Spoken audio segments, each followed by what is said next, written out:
Welcome to The Sideshow.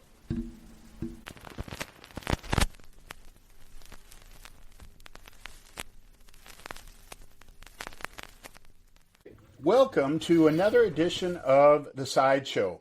And today we're going to be having a great conversation about a great album. Mike, why don't you're taking charge on this one. Why don't you let everybody know what we're going to be talking about today? Thanks, Mark. Today we're going to be talking about what I believe is one of, the great classic rock albums of the later classic rock era, but nevertheless, we're going to be talking about side one of the Pretenders' Learning to Crawl album. Great one. Great one. This album came out in January of 1984, which is, you're starting to get to the, moving into the MTV era at that point. But the Pretenders had established themselves a little earlier. Their first album, just called The Pretenders, had come out in 1980, and it was caught a lot of people's attention. Mm-hmm.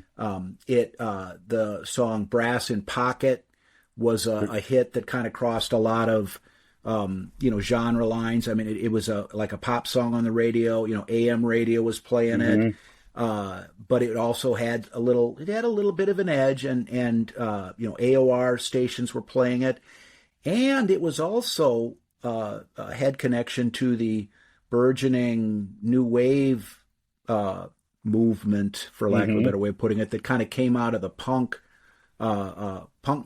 rock music of the late 70s. And so, I mean, and that album put them on the map. I mean, their first album, made a splash that caught a lot of people's attention. Basically the leader of the Pretenders, the lead vocalist and rhythm guitarist, Chrissie Hynde, backed by an all-male, or the other members of the Pretenders were all men, but she was the, I don't think there's any controversy in designating her as the leader of the Pretenders. Absolutely not. But they were, it's not like they were particularly unique. There've been a number of bands with a kind of a female figurehead, or a female artist with a backing band, whether you're talking about Joan Jett or, Pat Benatar, or what even have Blondie, which kind of came just a tad before this, this music. So yeah, it wasn't unheard of. Yeah. But I don't know. I mean, Chrissie Hynde, I think, was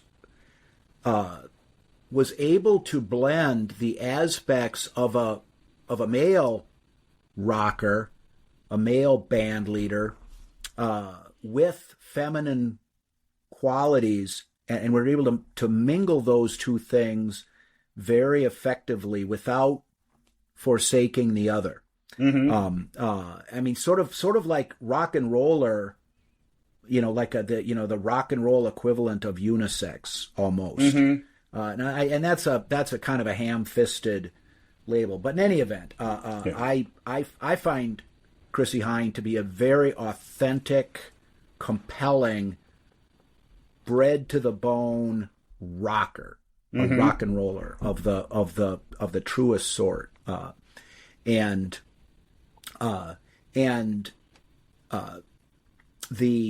Where she actually kind of came about as an artist was in London, where she moved. She is originally from Akron, Ohio. She's American, grew up in Akron, Ohio, went to college at Kent State, was at Kent State at the time of the Kent State shootings in 1970. Yeah. And she was a rock and roller, at least in attitude, if not in occupation, at that time, and ended up going to England. And I don't recall the exact year, but it was in the mid 70s, 73, 74, 75. Yeah, 73, I think, is when she actually moved, and she would have been like 22 or something like that at the time. And so in any case, she moved to England, and she was hanging around with a lot of the people that were involved in the very early, sort of London punk scene. Malcolm McLaren, members of the Sex Pistols, like the members of the Clash. She knew those guys. Yeah.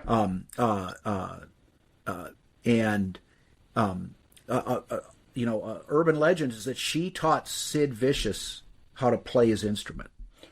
Interesting thing about that. That shows it's probably good that she did not choose to become a music instructor, because I don't know how successful she was at teaching Sid Vicious how to play the guitar. I guess she was in that. She was in that scene, right? Absolutely. The point being is that she was, some would say, is she was in the right place at the right time for purposes of kind of finding her path to being a member of a successful band. And regardless of, she certainly was in a place at a time where there was fertile soil for meeting other people, making connections, and finding some sparks to advance, forming bands and making music and just moving towards the rock and roll life. And I believe, and I think that the Pretenders, when they started, was, if you get on the internet, and you get on the Wikipedia page, for example, they're going to identify the Pretenders as a British band. Yeah. British rock band is what it'll say. And the other members of the original band on their first album was Chrissie Hynde. James Honeymoon Scott was a guitar player. Chrissie Hynde also played, I think, primarily rhythm guitar. Martin Chambers was the drummer, and Pete Farndon was the name of the bass player, and all of them English, I believe. And so that's and they did some things before their first album, just called The Pretenders, was released. One of which they cut a single of the Kinks song "Stop Your Sobbing." Chrissie Hynde, at one point in time, I don't know the exact timing, but she was in a relationship with Ray Davies of the Kinks, and so that was I think that is what kind of sparked that particular song selection. But that single was cut or recorded before Martin Chambers became the permanent drummer for the Pretenders. And I don't recall off the top of my head the name of that drummer, but was, before they started their actual recording career in earnest, Martin Chambers took over as the drummer. And that recording session was produced by a man named Kurt Lowe, is it? An English... I think it was Nick Lowe. Nick Lowe, not Nick Kurt. Lowe. Nick Lowe. Yeah. Nick Lowe, I'm sorry. Nick Lowe, and he was a relatively known English musician. He played in, I believe he was a member of the band Brinsley Schwartz, and he may have been a member of Rockpile, which was a band which also included Dave Edmunds, another British rock and roller from those days. And he was the producer. And so there, there was all these connections that Chrissie Hynde had been able to make that really, and we talk about this in the podcast, but you were going to say? Well, I think it's important to note, there's a lot of people that kind of, I'm going to move to London and end up hanging out with these people. She wasn't just a groupie. She was actually, working as a musician, at different capacities. And there was, some kind of acts and projects that she did on the side that included some of the members of some of these bands. She was a part, she performed in some of the songs, kind of, I guess you'd say, as a studio musician for some of these acts, and even performed live in different capacities. And I think though she never really got traction, or I guess she'd look back at it and say she never really got a whole lot of respect from that crowd. She couldn't really springboard off of that work and those things into something of her own. And I think that's why when she did, she was in charge, I believe, of this project, which became The Pretenders. And I think that she exercised her authority pretty brutally in some cases. There was a lot of member changes in this band over the years. Some of them, I'm sure we'll talk about, were difficult situations, but others were just, you're not cutting it anymore, or you don't sound the way I want you to sound anymore. And she'd give them the boot, especially as we get into some of their later years, a little after the album that we're talking about here. So I think that experience kind of laid kind of a foundation of how she was going to conduct herself leading a band in the future. Really interesting and educational years, but it provided those connections that were going to become really critical for her success going forward. Well, and that's a good point that you make, because the fact that she was effective on her own behalf, kind of, in making these connections, Mm-hmm. the reason she was successful wasn't because she was a good schmoozer. It was because she knew what she wanted and was willing to work for it. Yeah. And part of that process was knowing, how do I get in touch with other musicians? How do I figure out the right combination of other band members to kind of find that equilibrium where we can play together. Here's a group of people who can kind of get on the same wavelength and keep a rhythm and rock and roll in a meaningful way. It doesn't take much to get 3 or 4 people together and start banging out Louie Louie in the garage. Yeah. I mean, that can be done. And if you got a group of people who are just sitting around drinking beer listening to it, it's great, Yeah. But when you're talking about being a successful recording artist at the level or anywhere near the level that the Pretenders were able to achieve really with their first album, it takes something a little more than that. Yeah. Absolutely. And I believe that Chrissie Hynde, just all by herself, had that thing.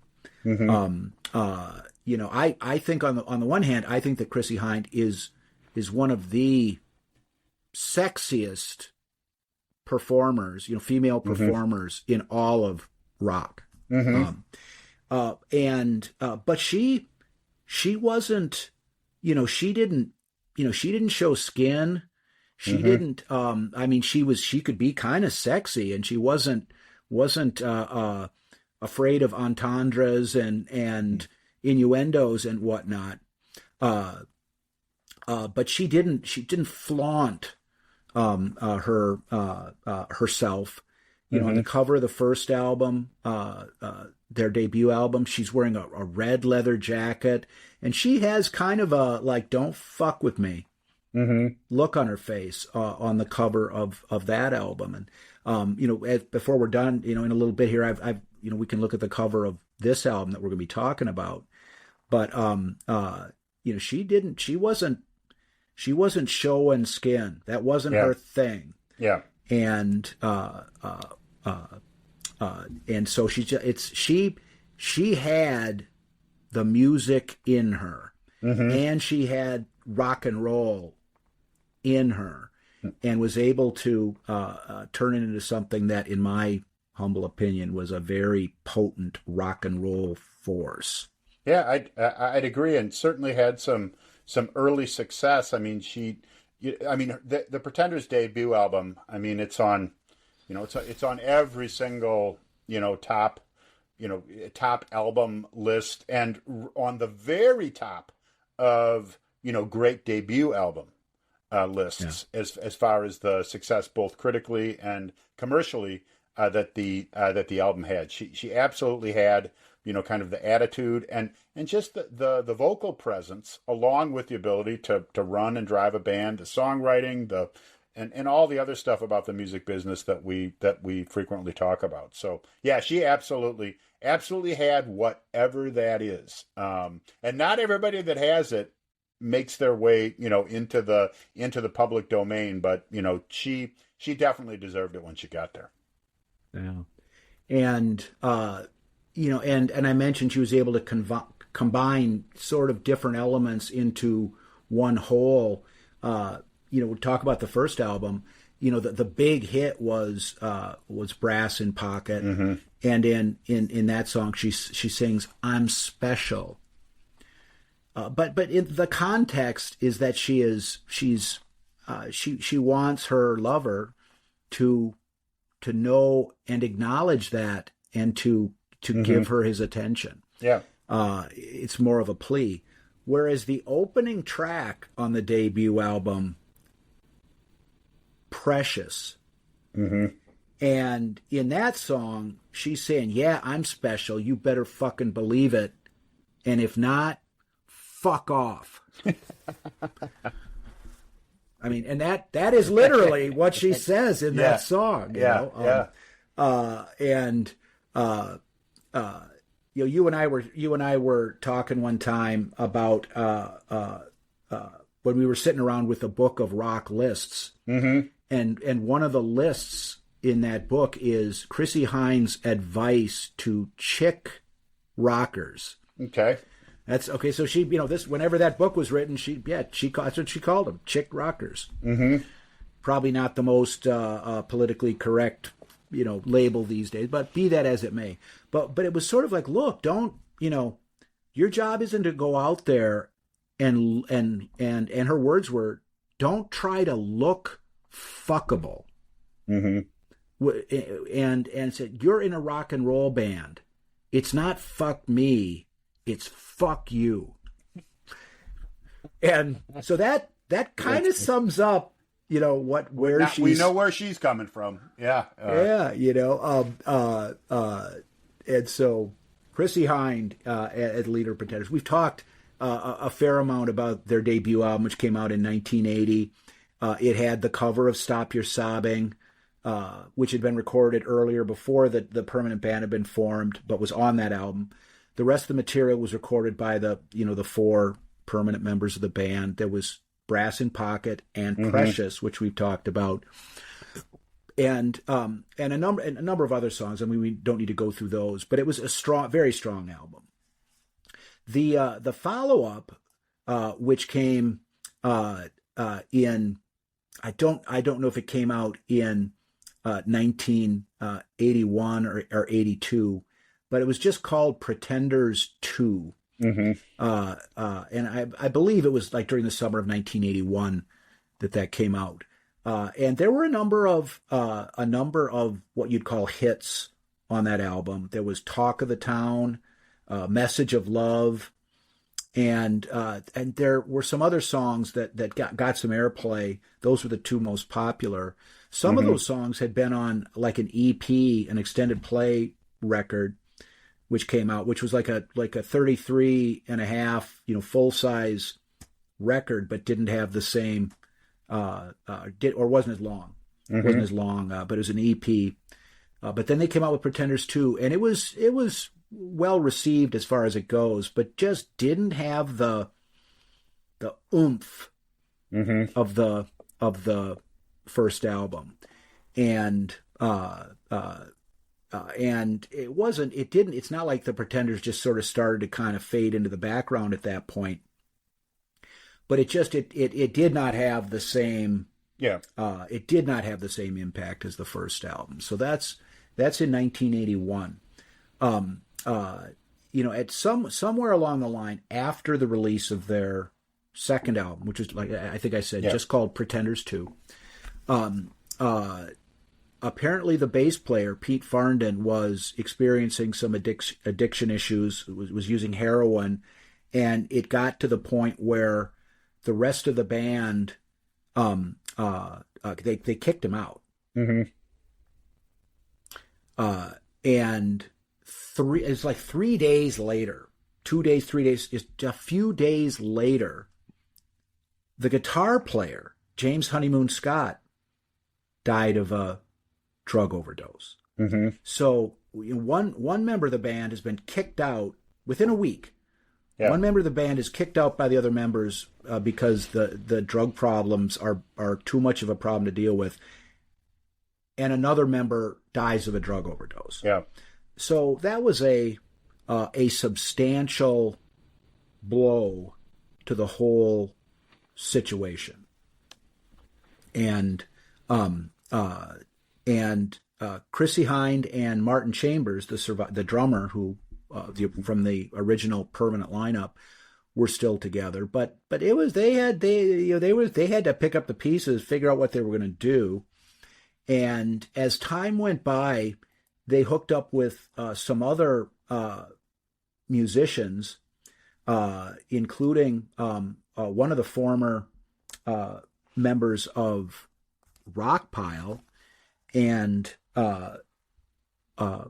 some other, just some other musicians, and they recorded some songs. The first of which was which ended up being on Learning to Crawl, Back on the Chain Gang, which was written by Chrissie Hynde specifically about the death of James Honeymoon Scott.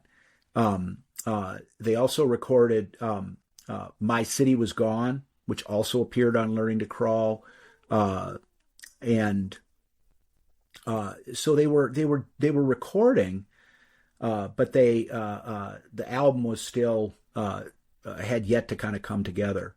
Well, I think it's kind of interesting. The way that they were releasing this music was a little bit different than what we typically see with bands, where you go into the studio to record an album, you get whatever the 10, 11 songs that are going to be on the album, and then the record company starts to you pick a couple of those to release as singles.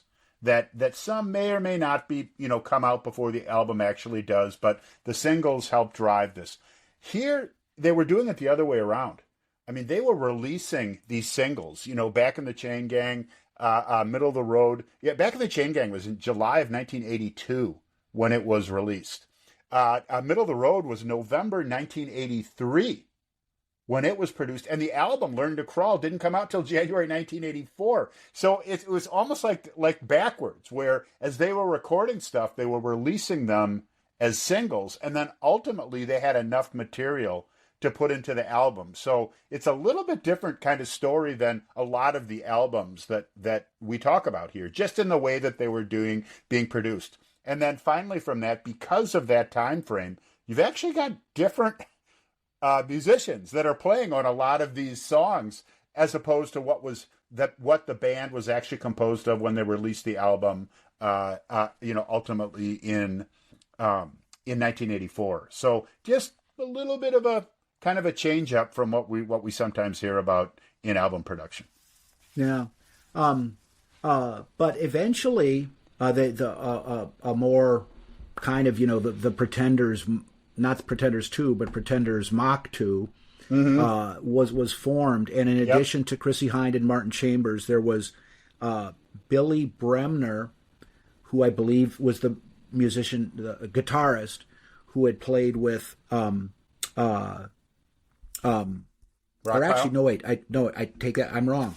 Billy Bremner played with Rockpile, but it was not Billy Bremner he played guitar on some of the earlier singles, the Back on the Chain Gang and whatnot. It was Robbie McIntosh was the name of the guitarist who became sort of the more long-term member of the sort of the second incarnation of the Pretenders, and the bass player, Robbie McIntosh replaced James Honeymoon Scott, and then Malcolm Foster was the name of the bassist who ended up becoming the permanent member of the new incarnation of the band. So when I referred to Billy Bremner, I misspoke.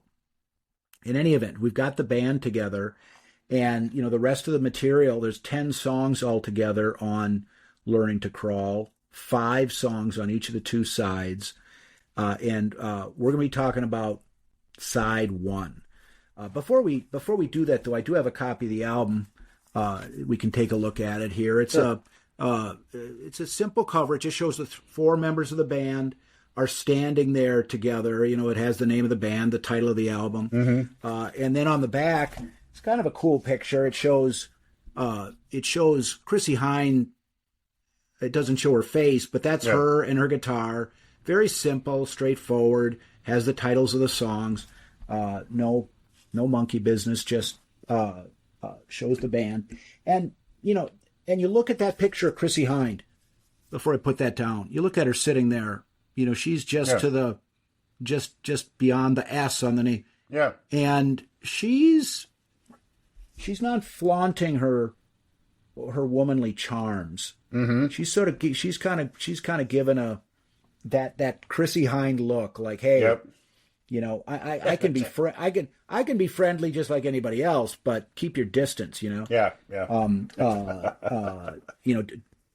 But in any case, side one starts out. The first track is "Middle of the Road," and I think this is one of the Pretenders' strongest cuts. It is just a straight up rock and roll song, but it just sort of has this sort of metallic, shimmery polish to it that combines with sort of the raggedy punk rock ethos to create a very accessible but kind of in your face rocker. And why don't we? I mean, we can play a couple of clips to give the listeners who haven't heard the song a taste of things. And we'll listen to two clips here, and it'll give a pretty good idea of what the song is all about. The first minute or so, and then there's a break where you get some interesting vocals and the beginning of a guitar solo, and we can talk more about it on the other side.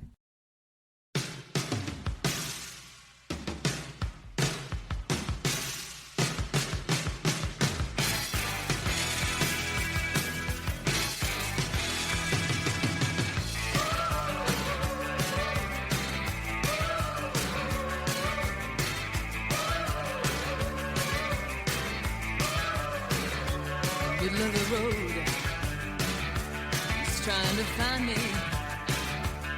I'm standing in the middle of life with my pants behind me. I got a smile for everyone I meet. As long as you don't tie dragging my bag or dropping the bomb on my street. Now, come on, baby, get in the road. Come on now. In the middle of the road, yeah.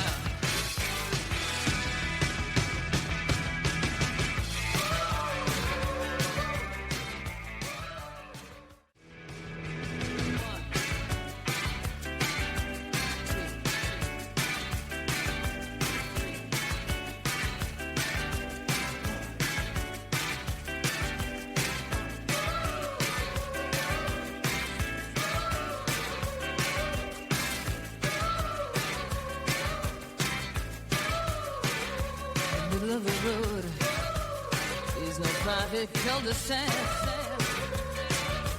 I can't get from the cab to the curb without some little jerk on my back.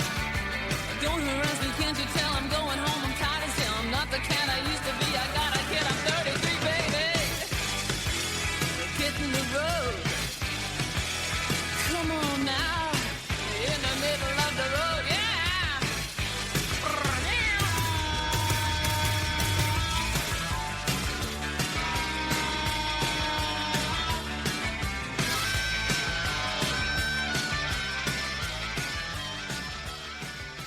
All right. I guess two things. That drumming at the beginning. Oh yeah. I mean, just.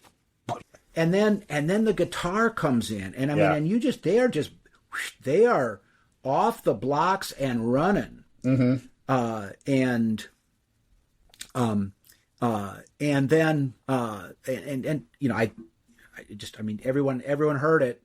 And then later on, you know, the music kind of comes down, and along with those background vocals and ooh, I mean, and that's just, and I don't know if that's Chrissie Hynde or the guys or all of them, but that just has a real cool sound to it, and it distinguishes it from just you know grand funk, Led Zeppelin, AC/DC, cock rock.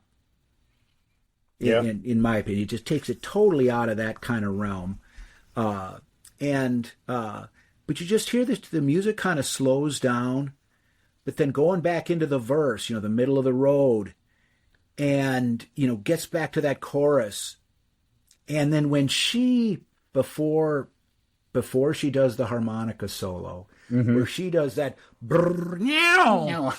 I mean, you know that you are dealing with a wildcat. Yeah. In this performer, and I don't know, I just I back in the day, a good friend of mine and I lived together in Milwaukee when we were going to college back in the late '80s, and we used to have parties at our house, and people would come over, and there were times where we had kind of regular old keg parties where you know people that you didn't know would show up at your house to kind of be part of the whole gathering, and we're playing all this Grateful Dead and you know blues and stuff like that, and some woman who I didn't know said, you know, can't you play something just a little more, just a straight up rock, something with a beat that you know that, and I thought okay. And I pulled out this album. Yeah. I pulled out this album and put it on, and you know, with this song, and they dug it. Yeah, they liked it. So people were getting into it, so I have fond memories of this song. Yeah, and it is. I also, you are captured by the drums, you know, right away at the beginning. I mean, it's pretty right at you. And then, you know, as the guitar, I'd agree, this thing just rocks you right away, keeps you going.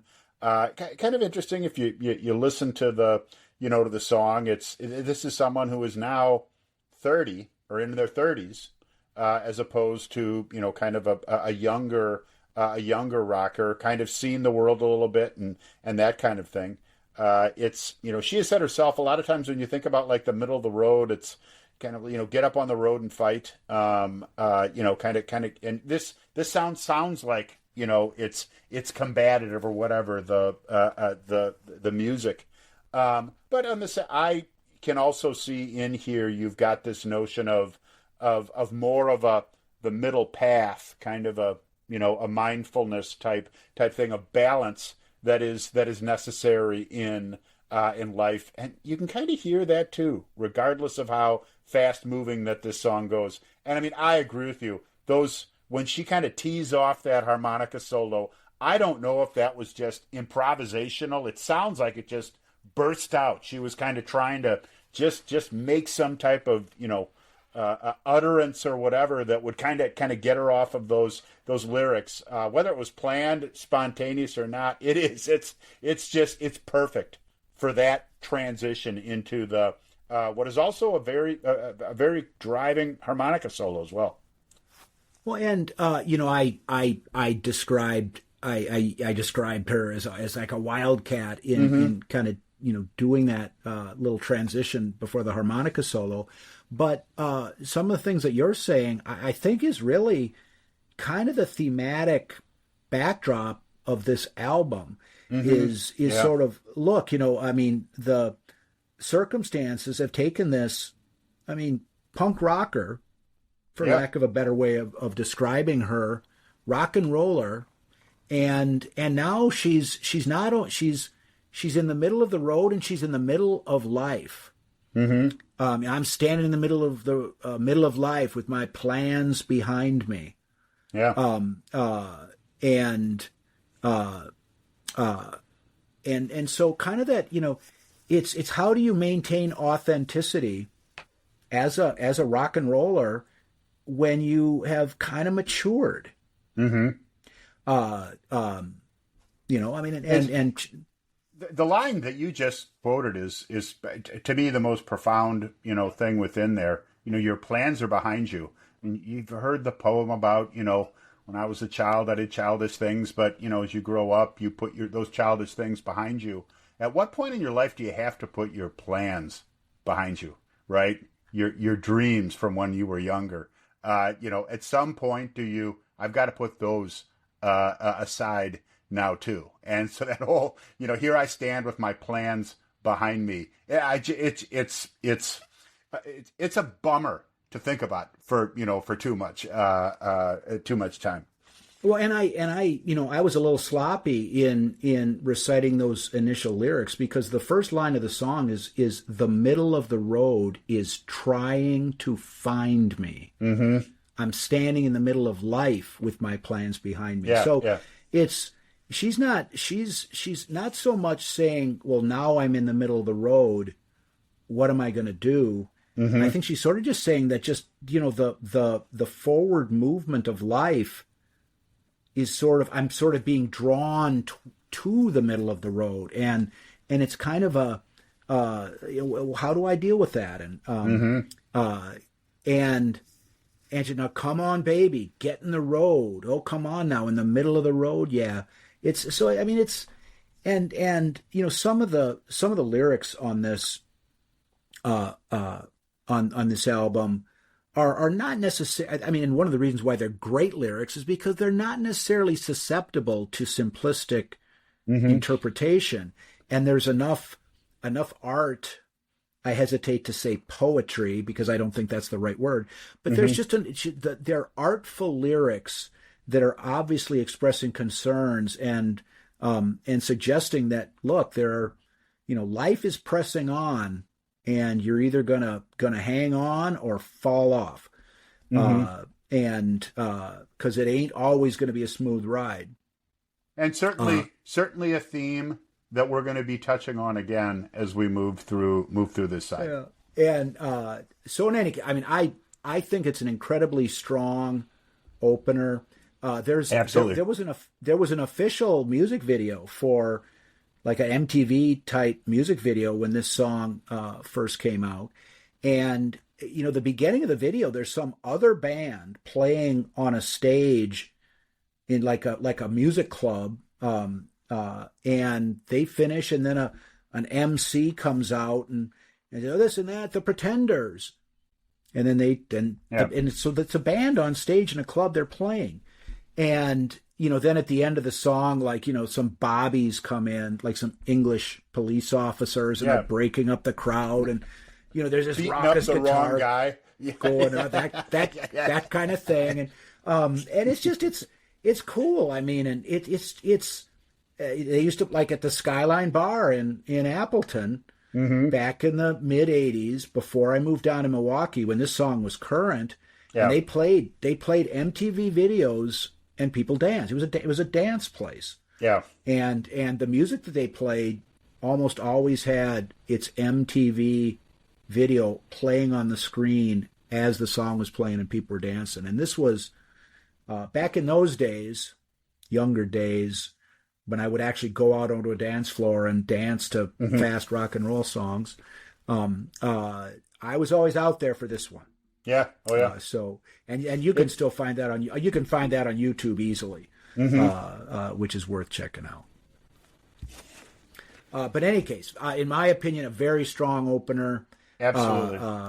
Middle of the road. But moving on, the second track on side one was the first single that they recorded prior to the release of the album, called "Back on the Chain Gang," and Chrissie Hynde. I mean, there's no controversy. This was written directly in response to the overdose death of former guitarist of the band of the Pretenders, James Honeymoon Scott. And it's not as much of a rocker. It's not a rocker so much as a pop song, but it's guitar oriented, and it has that Pretenders energy, I guess, is I'll call it that, for lack of a better way of putting it. And lyrically, it's an incredibly well written song uh, sort of it's a wistful, sort of fond looking back for a friend who left too early, and so just what she does a great job of addressing the situation in a way that's and appropriate is such a lousy word to use when you're talking about rock and roll. Yeah. But she successfully did what she was apparently attempting to do, to sort of memorialize, if not eulogize, her former bandmate. Yeah, I mean, and I believe, first of all, yes, this song was put together. It's almost like this incredibly difficult incident in her life and in this band's thing, created the emphasis to get this all down in paper. I actually was looking at some subsequent interview, whatever, as a lot of musicians do, they've got these songs kind of rolling around in their head, and they really struggle to kind of get them down on paper. And there was some original concepts that she had in her head for a song that was actually about Ray Davies, but she couldn't really get it together, right? And that there wasn't enough emotion there to talk about. But this longing for someone that you're no longer with, something. Well, this incident happened with her bandmate, and suddenly it's like this is what can drive this through to completion. Which it's appropriate isn't a good word to talk about rock and roll. It's also when you're talking about the death of a friend, also a difficult word to attach to anything. But looking back at time that has passed, looking back at this time with her, with this friend of hers, with this, any members of bands are very close by definition. And the fact that, look, you can reflect back to these points in your life, but you cannot go back, right? Time will let you stop for a second to reflect, but it will not let you go back. And it eventually is going to keep going on again. And that person is always going to be gone. So I'd say, yes, it's a little, the song's, it's a little lighter and airier, but it's a Pretender song. That's for sure. And, let's listen to a couple of clips before we talk about them on the other side. And this is about a minute from the beginning of the song. And then there's a sort of a bridge that kind of does kind of a nice transition back into the regular song. And then we can, after those two clips, we can talk about it on the other side. All right, let's hear them.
They'll fall to ruin one day. For for making us part.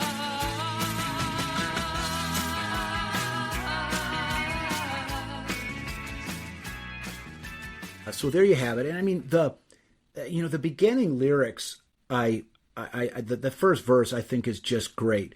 I mean, it's, I found a picture of you. Oh, well, it hijacked my world at night. Mm-hmm. And where she's basically saying, it kept me awake at night. I couldn't fall asleep because I was thinking about you. Which is that's just a cool way of saying that, I think. Mm-hmm. And then to a place in the past we've been cast out of. Oh, now we're back in the fight. We're back on the chain gang. Kind of the, it's always coming back to, look, time is going to move forward and you're always going to, Monday morning is going to come around. When you're that age you mentioned earlier, she's in her 30s now. Mm-hmm. And even though you're starting to mature, you're starting to get old, you're starting to have a past that is gone, as an adult, looking back to your young days, whether that was, the days in London when we were, everything was still fresh and new and adventurous or whatever, whoever it is, back when we were in college, back whatever was going on in the past. And here we are. And now we're back on the chain gang. I mean, and the ooh, ah, kind of referring to the old, that's the sound of the men working on the chain gang, kind of old rock and roll. Just a well conceived idea to couch this song about her late band member. Yeah, and I think that there's a couple things that it draws up to as you listen to it. The idea that maybe now isn't as fun or enjoyable as you used to see life. If you're talking very fondly about, the happiest days of your life with this particular person, and it's like, nope, back on the chain gang. I can sit and think about you for a few minutes here, but then it's back on the chain gang. And things are a little harder. Things are a little bit more controlled in your life. Things are a little less happy than they were in the past. I mean, not a whole lot of positive spin, and enjoyment spin when you're saying that you're working on a chain gang to bring this forward. But it's a great and fun song. The combination of the way the vocals come together and the music. I can remember when this, used to play on the radio. And it's let's turn this up just a little, and listen to the song, which I think is an effect of a lot of Pretender songs. Well, when I was going to college in Minnesota, the last year I was there, which would have been the 1983-1984 school year. Mm-hmm. And I was living with a dear friend of mine at the time. And we were young, 20, going on 21. Mm-hmm. And outside of our apartment in Minneapolis, there was apparently a group of kids and some adults. This is obviously a group of kids from a daycare center somewhere around there. Mm-hmm. And there were 3 or 4 women who were supervising them, and they were walking. And in order to keep everybody in line, or to keep the kids from getting lost or whatever, the kids had some rope, like some line and little wrist things, so they were all kind of roped together so no one would get lost or go onto the street and get hit by a car or anything like that. And we're sitting in the apartment looking at it, and my friend looked out there and said, "Yeah, picture the last one in line with like black pants and a black coat and a mohawk, singing back on the chain gang." So I have fond memories of this song. Yep. As well, and just, I mean, on the more serious side, that bridge, the lyrics in the bridge of this song, that the powers that be that force us to live like we do bring me to my knees when I see what they've done to you. Mm-hmm. Well, I'll die as I stand here today, knowing that deep in my heart they'll fall to ruin one day for making us part. Mm-hmm. I mean, that's just a beautiful way of saying that, the powers that be are always gonna, they're Mm-hmm. gonna be there, but if I had my way, just for what they've done to us, they'd all go away. Yeah, and she does a beautiful job with the vocals there too. The way it that she kind of draws out in just a beautiful voice that I actually don't have. But that for making us it's just so nice, and that draws you kind of into another break there. Just really, really well done. Well, and because during the bridge, it's a little darker. I don't know whether they're playing a minor chord or whatever, but whatever it is, it's just a little not quite as bright sounding. But then when she gets to that "for making us part," yeah, it switches back into the little more uplifting, fond. It's I'm happy to have a good memory than be mired in the past. Yeah. Sort of thing. So, a very successful song commercially at the time, and a great addition to this album as well. Mm-hmm. And moving on, the third track is called "Time the Avenger," and this, I mean, obviously, Time the Avenger. I mean, the passage of time, growing older. And the lyrically, this is not a particularly explicit song, but I interpret it to basically be that with the passage of time comes change, mm-hmm. and there's maybe a suggestion that kind of the established middle class versus the youth of the younger generation at the time, that things were going to not necessarily stay as good for the established middle class and would get better mm-hmm. for the younger rock and rollers. But that's not, that's just my own sort of sense of it. But it's a new wavy song. And maybe, before you weigh in, Mark. Yeah, let's hear some of it. Why don't we just hear some of it? And this is from the middle of the song. So you get some of the basic riff of the song, and also a little bit of the instrumental sense of the song as well. Mm-hmm. And we'll talk on the other side.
All right. Well, there you hear it. I mean, at the beginning of that clip, you can hear that dun dun dun dun dun dun dun dun dun dun dun.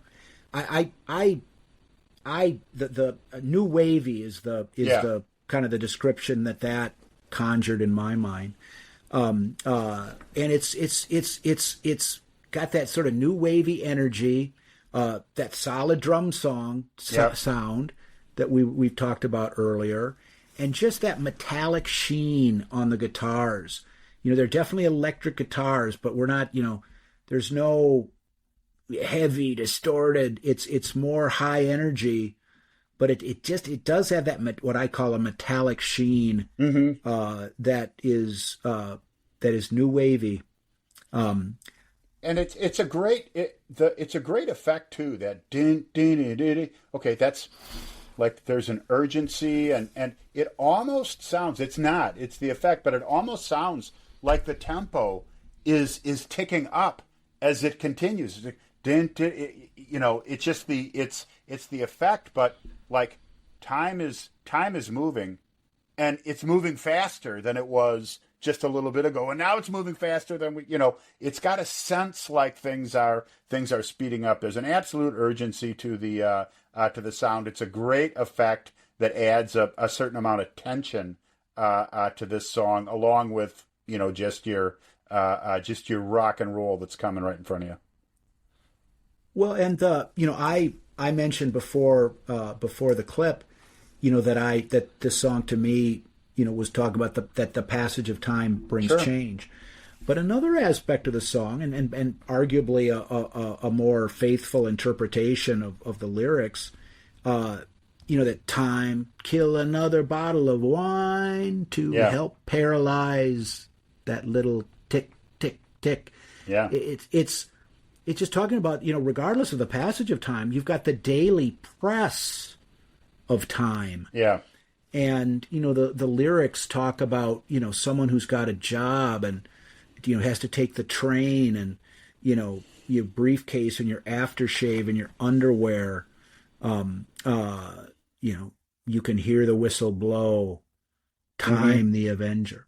So it's not so much talking about, arguably is so much change over time, but just this is how you've chosen to spend your time.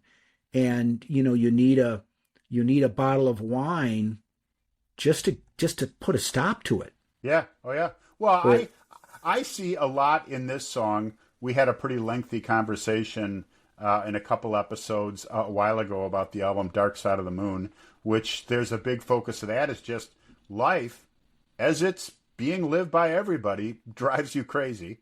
And, in fact, they specifically focus on the passage of time as a song there, and doing that. You feel a little of that here too, right? It's like, look, this is gonna provide you stress, and the way that a lot of people deal with that is to whip out some wine or some vodka or whatever your drink of choice or drug of choice is, because that's about the only way that you can numb that tick, tick, tick, which is clearly a clock ticking seconds by, and it does not stop. And to try to nullify the effects of that, maybe we'll try a little booze, right? Which obviously is a fan favorite of many people, to ease that ticking. And I guess there's enough energy, and it's not like a cynical, mopey song. That energy suggests that that you're going to get through it. It's not so much that the bottle of wine, and then earlier in the song, before the clip that we heard, they sings the same chorus with a time, one more vodka and lime. So I mean, there's two specific references to alcohol as a consolation of sorts, but it's not an escapist song or alcohol is a crutch song. It's just sort of an acknowledgement of the way things are, and part of that maturing. And one of the reasons why I will take the position, if I was asked, well, is this, Learning to Crawl the better album from the Pretenders, or is their debut album the better album? And if I were asked that question, I would say this album. is the better album. One of the reasons being that it is just such an excellent example of a rock and roller, a genuine dyed-in-the-wool rock and roller like Chrissie Hynde, I believe, certainly was, kind of aging gracefully without losing their spark and their rock and roll spirit.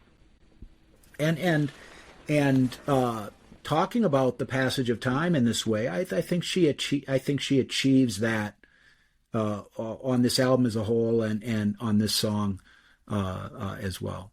Yeah, and I mean, just the title of this song, "Time the Avenger." I mean, it's time is the ultimate avenger, and it comes through. And I think that this song is it's just not only it's interesting to to listen to in music. It's well put together and very well done.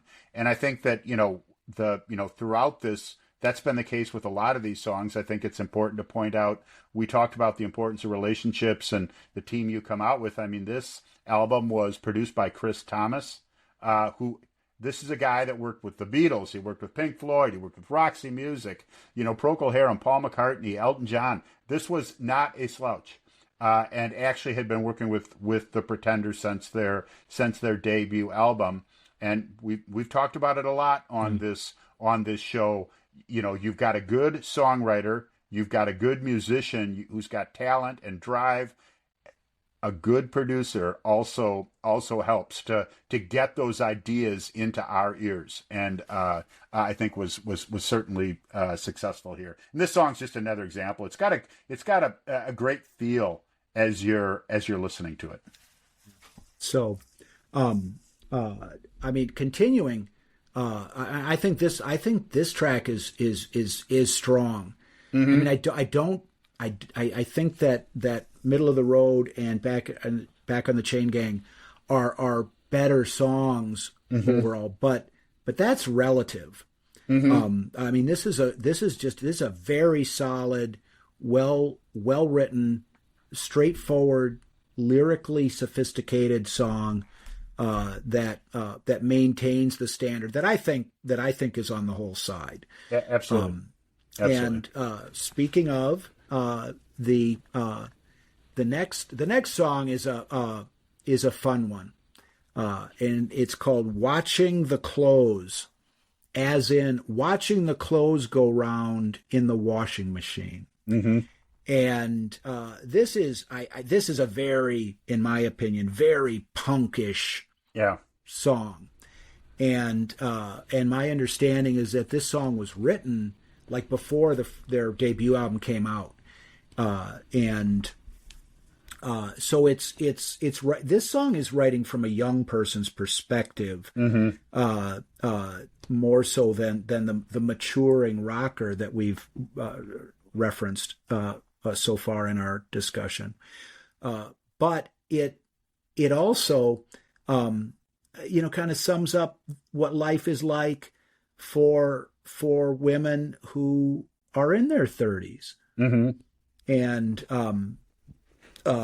are in a certain lifestyle, maybe that isn't so bad, but also maybe that they'd prefer to be somewhere else. In any case, why don't we listen to the first minute or so of this? This song is pretty straightforward, and we can continue our discussion after. Sounds good.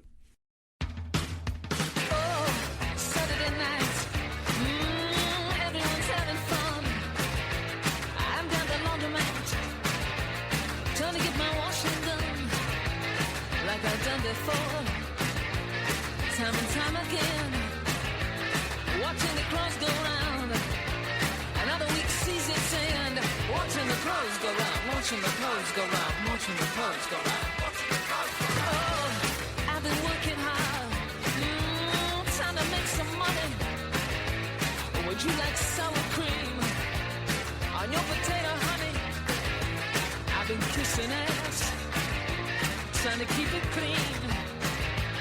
Serving the middle class, yeah, it's a clean routine. Watching the clothes go round, watching the clothes go round, watching the clothes go round.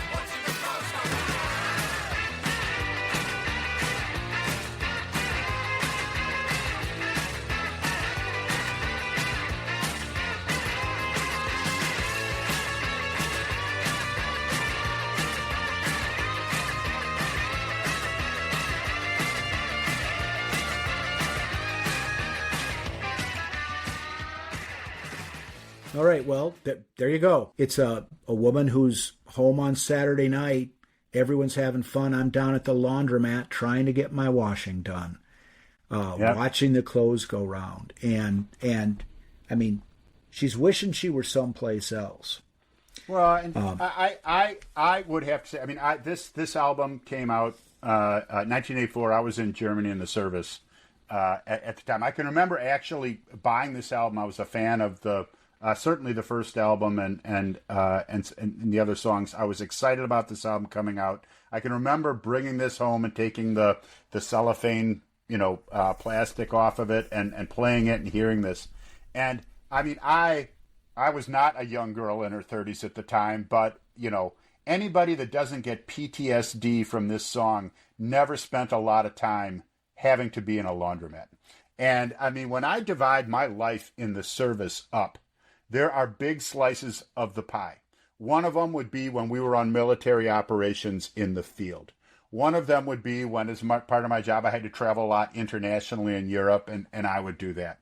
One of those slices was the time that I had to spend at the fucking laundromat, right? We did not have a washer. 2 young kids. Once a week, I would go to the laundromat. I would take 9 loads of laundry with me in the back. 9 laundry baskets in the back seat of my car. Sometimes I'd have one of the kids with me, and I would go into this laundromat in Benjamin Franklin Village in Mannheim, Germany, at the base there. It was always packed. And it was big. Don't get me wrong. I mean, there must have been 100 washing machines and 100 dryers. But there was times I'd go in there was not a single washer that was open.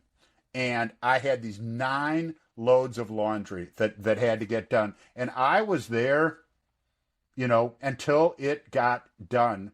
And playing through the loudspeaker was always Casey Kasem's Top 40. Sunday, that's when they played that, where I was at. Listened to a lot of music, sitting watching the clothes go round, right, in the dryer, and then as they'd get done, I mean, I would be there for hours, right, doing this thing. So I look at this as much more than this is just a quick note about I'm getting older and I've got more responsibility and people are having fun and I'm gonna no, this is serious to me, right? This particular song I can relate to things that were happening. It brings me back to not the most enjoyable times, because nobody is happy in a laundromat. It's 2 places nobody's happy: a laundromat or when you're in line to get your rental car.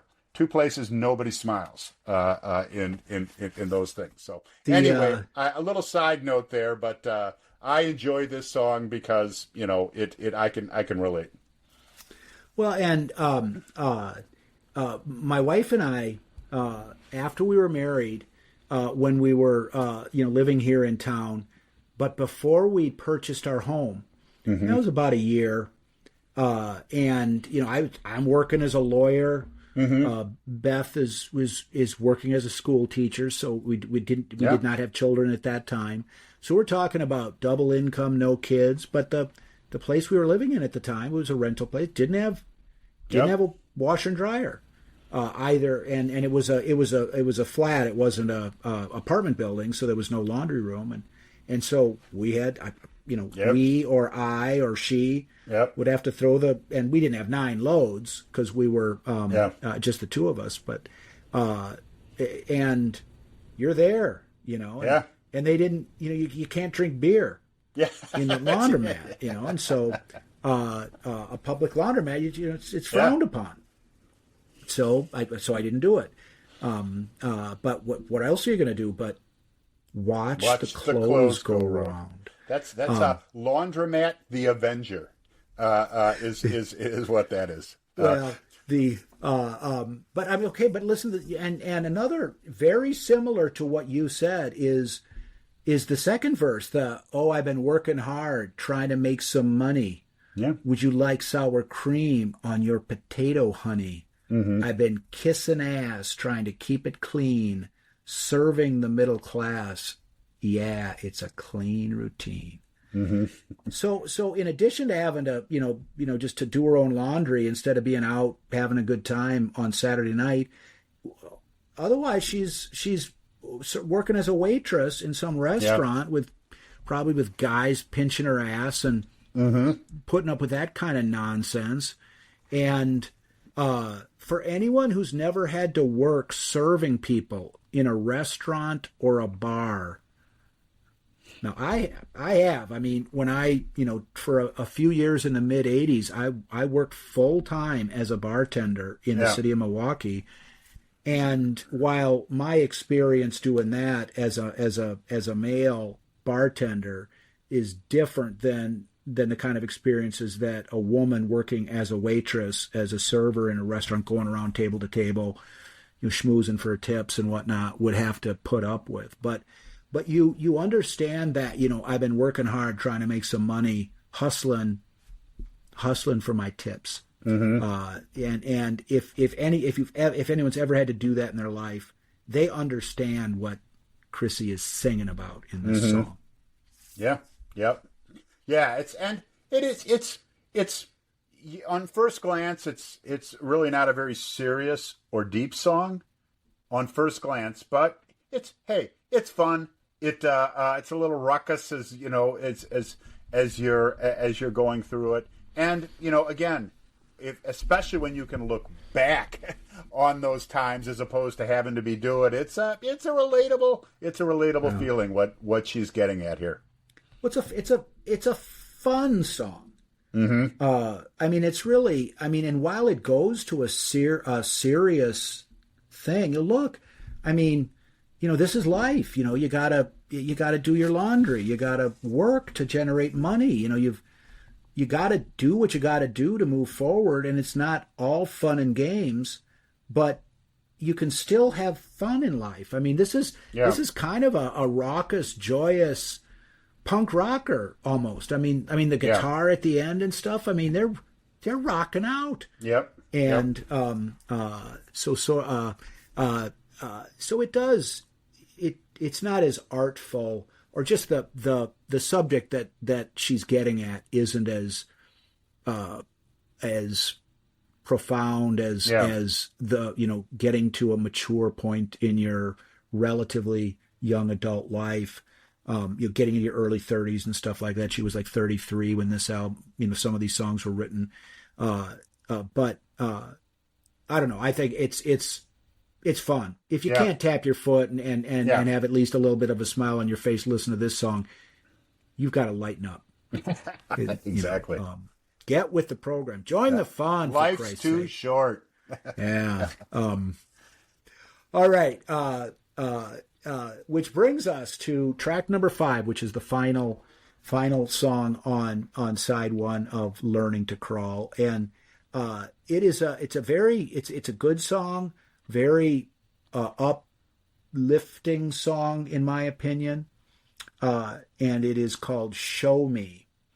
And I don't want to necessarily throw out a spoiler here, but this is a basically a non-sentimental, it's less sentimental and not maudlin version of the Foreigner song "I Want to Know What Love Is." That's really what this song is. And I believe that song, which many of our listeners will be familiar with, is just a very maudlin, overly sentimental ballad that, aside from, I mentioned the Skyline Bar in Appleton that played MTV videos and people dance. Well, they always played that as a slow song. I Want to Know What Love Is. And for those like myself that didn't have a steady girlfriend at the time, I wanted to know. But no one wanted to show me. Yeah, exactly. And so I rarely danced to that song slow because the chicks didn't want to dance with me. But I digress. Yeah. But be that as it may, this song is just a more inspirational articulation of the same sentiment. Yeah, really. I think it's a little different sentiment because I believe she's talking to a newborn baby. That welcome to the human race, and then she talks about things like it ain't necessarily so great here with the wars and disease and that type of thing, and more of look at this is someone who this is a baby that I have here that may be able to show me some love. I've had a hard time getting it from anybody else, or at least real true love, and someone that is this young and innocent might actually know, right? How to love and that type of thing. She around the time that she wrote this, she had a child with Ray Davies. So she certainly had the experience of bringing a young child and that feeling of having a brand new baby and that type of thing. So I see a lot of that in this song. Well, and similar to what I said about a previous song that we've talked about, what you're describing, if you actually take a close look at the lyrics, certainly fits in. Sure. Certainly fits in with that interpretation, probably more so than just meeting you meet someone and they're positive in attitude. They're not cynical. They're not hung up on the past. They always see a half full glass in every situation. And meeting someone like that can sort of be, here is someone that can show me the meaning of the word love. There is an autobiography of Chrissie Hynde called "My Life as a Pretender," and it's well worth reading. And I don't remember that it got into that much detail on a song by song basis for the individual albums or anything like that. But whether it does or it doesn't matter, because I would encourage anyone to read that book. But sure, the point I was building up to was that what you say, especially in the context of the fact that she'd had a child with Ray Davies, it makes a lot of sense. And as you and I both have children, and one of the things I noticed in my work, as a criminal defense attorney and then ultimately as a prosecutor and then a judge, was that there are people who just have trouble in their lives. They make stupid decisions, they do bad things, and sometimes becoming a parent for the first time, not all the time, not even necessarily most of the time, but a lot of the time, it can provoke a change in someone's view of themselves and of the world, and really can provide them, just the unconditional love of a child can make them think, or it can show them the meaning of the word. Yeah. Yep. It can. So I would give you high marks on your interpretation there. So are we going to hear some of it? Let's. We can hear about. Let's listen to about the first minute, and there's also a really, in my opinion, a really nice bridge in this song that has just a wonderful feel to it, and then we can continue our discussion after. Okay.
'cause I've heard so much about it. I don't wanna live without it. I don't wanna live without it. Oh, I want love. I want love.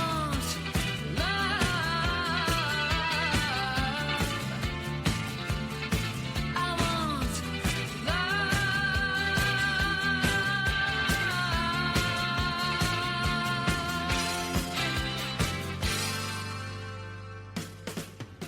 All right. So there, you have two parts of the song. You have the beginning and the just with the basic, the meat and potatoes of the song. Show me the meaning of the word. In the first clip there, pretty straightforward.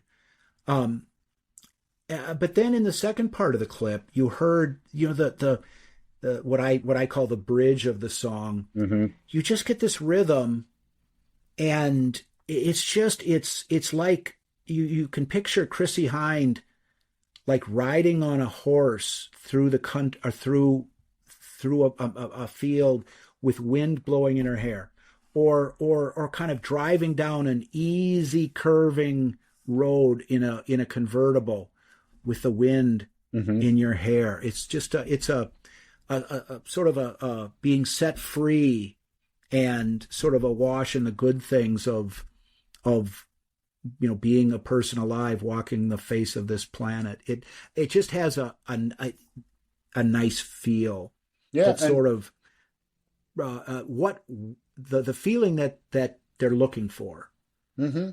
And it's what really adds to that, which I 100% agree with, is she's got a beautiful voice. It's a unique, it's her as you listen to it. It's got a depth to it that is unique to her singing, but it's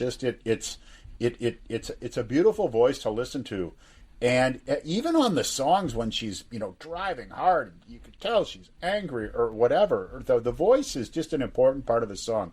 And obviously, in a much gentler type song like this, it just comes. That beauty of that voice really comes out. It's smooth and soothing, and this is very different from the other songs, but maybe just a little chance to relax.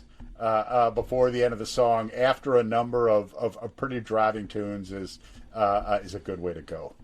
I mean, you have to be to be closed-minded to some extent, to not derive just a positive, relatively uplifting feel from this song. Yeah. It just has that airy. It's light. It lifts you, as opposed to weigh you down. It's and because I agree with you, it is different. It's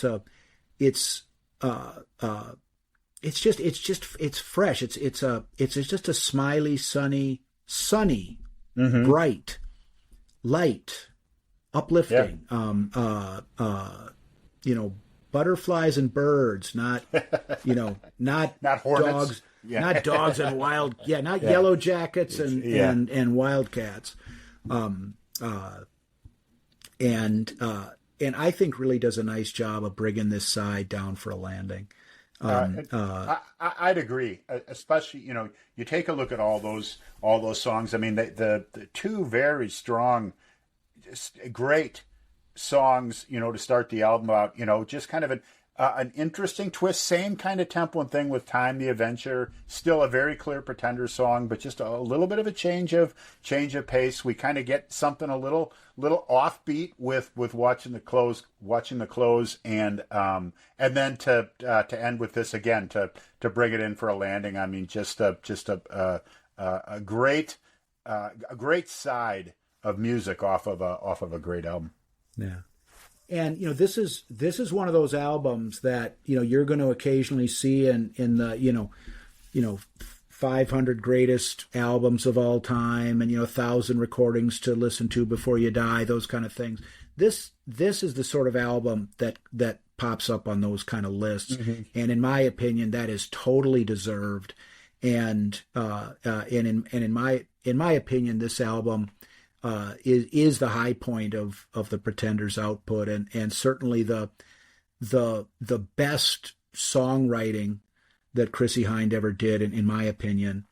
And the whole album is well worth anyone's time, and in particular, side one.